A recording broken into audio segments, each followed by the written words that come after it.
আপনারা দেখতে পাচ্ছেন পাহাড়ের দিকে যাচ্ছি। হচ্ছে এটা হচ্ছে অ্যাকচুয়ালি নদী, এখন জল নেই। হচ্ছে আমি আর আমার সামনে এক বন্ধু, আছে রাস্তা,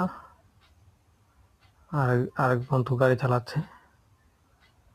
আমরা যাব একদম পাহাড়ের কিনারে, লাস্ট যত দূর অব্দি যাওয়া যায়।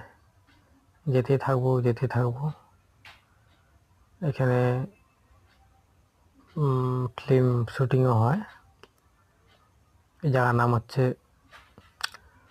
ফাঁসখাওয়া জয়ন্তী। আর এটা শামুকতলার থেকে খুবই কাছে, মাত্র 18 থেকে 20 কিলোমিটারের মধ্যে পাওয়া যায়, বেশি সময় লাগে না।